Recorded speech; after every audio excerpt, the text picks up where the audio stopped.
샬롬 7월 19일 화요일입니다.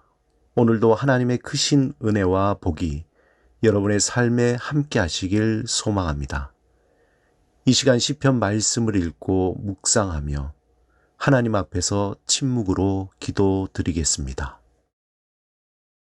시편 26편 2절에서 4절. 여호와여 나를 살피시고 시험하사 내 뜻과 내 양심을 단련하소서. 주의 인자하심이 내 목전에 있나이다. 내가 주의 진리 중에 행하여 허망한 사람과 같이 앉지 아니하였사오니 간사한 자와 동행하지도 아니하리이다.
오늘 하나님이 우리에게 주신 말씀은 고린도후서 15장 9절에서 10절입니다.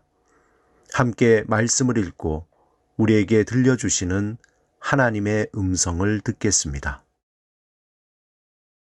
나는 사도 중에 가장 작은 자라. 나는 하나님의 교회를 박해하였으므로 사도라 칭함 받기를 감당하지 못할 자니라. 그러나 내가 나된 것은 하나님의 은혜로 된 것이니 내게 주신 그의 은혜가 헛되지 아니하여 내가 모든 사도보다 더 많이 수고하였으나 내가 한 것이 아니요 오직 나와 함께 하신 하나님의 은혜로라. 서양 미술사에서 바로크 시대에 가장 왕성한 활동을 했던 화가를 꼽는다면 주저없이 피터 폴 루벤스라고 말할 수 있습니다. 이 시간에 잠시 피터 폴 루벤스의 자화상 두 작품을 보겠습니다. 하나는 1625년에 완성한 중년의 루벤스입니다. 그가 1624년에 귀족으로 봉해진 뒤에 그린 것인데요. 그림 속 루벤스의 복장은 화가하고는 전혀 어울리지 않습니다. 콧수염도 위로 말아 올리는 귀족 스타일을 하고 있습니다. 아마도 그는 화가보다는 귀족의 지위에 더 만족하고 있는 듯합니다. 그러나 그림 속 화가의 얼굴은 수척하고 피곤함에 젖어 있습니다. 예술가로서의 창작의 고통 외에도 그는 외교관으로 일하는 동안 고단함이 누적된 듯합니다. 또 하나의 자화상은 그가 62살에 그린 노년의 루벤스입니다. 이 작품은 그가 세상을 떠나기 1년 전에 완성한 것입니다. 그림에서 주름진 화가의 얼굴은 세월의 흔적을 여실히 보여주며 매우 무거운 분위기를 풍깁니다. 어두운 배경과 겹쳐진 윤곽이 뚜렷하진 않지만 그는 챙이 긴 기사 특유의 모자를 쓰고 있습니다. 중년의 루벤스에서도 볼 수 있었지만 당시 그가 대머리였습니다. 또 유독 오른손에만 장갑을 끼고 있는데 아마 중풍 기운으로 뒤틀려진 손을 가리기 위해서라고 합니다. 화가라는 신분을 뛰어넘어 외교관이라는 그 기사자귀에서 오는 자부심 가득 찬 표정은 세속에 물든 예술가의 근성을 그대로 보여줍니다. 그림의 분위기는 지극히 평범할 정도로 차분히 가라앉아 있습니다. 루벤스는 생동하는 에너지로 가득 찬 바로코 양식을 확립한 17세기 유럽의 대표적인 화가입니다. 바로코 예술이라고 하면 1600년경부터 1750년까지 이탈리아를 비롯한 유럽의 여러 가톨릭 국가에서 발전한 미술 양식입니다. 바로코라는 단어는 그 어원이 일그러진 진주를 의미하는 포르투갈어에서 유래했습니다. 그래서인지 바로코 미술의 밝고 어두움의 대비는 아주 극명하게 나타나고 매우 역동적이며 과장되고 화려하고 감동적인 효과를 극대화하는 특징이 있습니다. 루벤스는 뛰어난 화가였지만 또한 외교관으로도 능력이 탁월해 스페인과 잉글랜드 왕에게 기사자귀를 받기도 했습니다. 그는 종교적 주제나 신화를 바탕으로 그린 그림들, 또 역사화, 친구들의 초상화 등을 즐겨 그렸습니다. 그가 그린 작품은 무려 3,000점이 넘어서 매우 다작을 하는 화가로 유명하지만 정작 그 자신의 자화상은 그렇게 많지 않았습니다. 루벤스는 자신의 자화상을 그리면서 자신의 정체성을 어떻게 생각했을까요?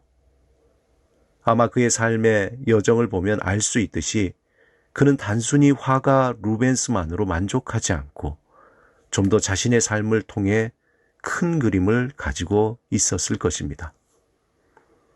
루벤스에게 종교는 그의 작품 세계에 많은 영향을 미쳤습니다.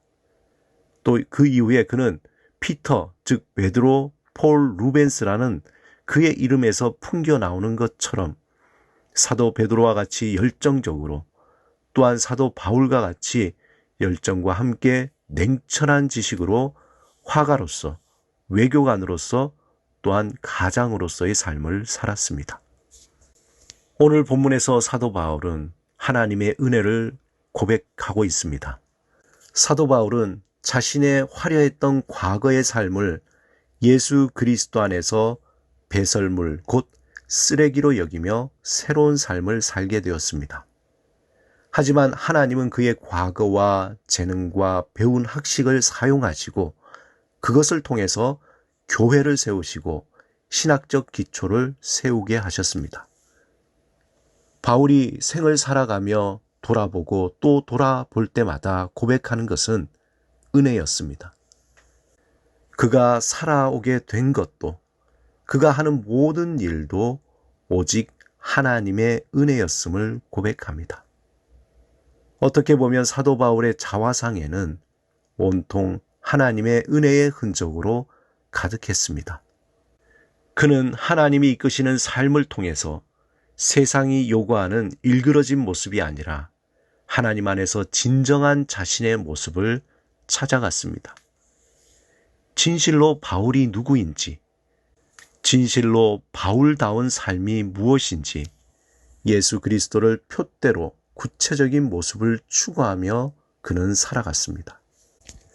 사랑하는 여러분, 저와 여러분은 매일 어떤 자화상을 그리고 있습니까? 나의 자화상은 지금 어떤 모습입니까? 겉은 웃고 있지만 속은 울고 있습니까? 겉은 밝고 활기차지만 속은 칠흑보다 더 어두운 동굴과 같습니까? 이 모든 것이 우리의 모습입니다. 세상은 그 모습을 비웃지만 하나님은 우리의 이런 모든 것을 알고 우리의 이러한 모든 모습을 감싸 주십니다. 그러한 나의 모습을 사랑하고 더 사랑하시기 바랍니다. 그런 나의 모습을 용서하고 또 용서하시기 바랍니다. 그런 나의 모습을 감싸 안을 때 새로운 내가 다시 태어나게 됩니다. 우리는 누구를 바라보느냐에 따라 그 바라보는 대상을 담게 되어 있습니다. 우리가 어떠한 모습인가 보다 우리가 지금 누구를 바라보고 있는가, 그것이 더 중요합니다. 하나님을 바라보십시오. 그것이 곧 우리의 모습이 될 것입니다. 날마다 하나님을 향해 갈망하고 주의 얼굴을 바라볼 때 우리는 하나님의 형상을 담게 될 것입니다. 오늘도 주를 바라보며 앞으로 변화될 나의 모습을 믿음으로 받아들이며 온전히 주님을 향해 살아가는 여러분이 되시기를 주님의 이름으로 축원합니다. 함께 기도드리겠습니다. 주님, 우리를 구원하시고 자녀 삼으신 주의 은혜를 날마다 고백하게 하소서. 우리의 모든 삶이 하나님의 은혜임을 고백하며 오직 주를 갈망하며 주를 의지하며 살게 하소서. 예수 그리스도 이름으로 기도드립니다. 아멘.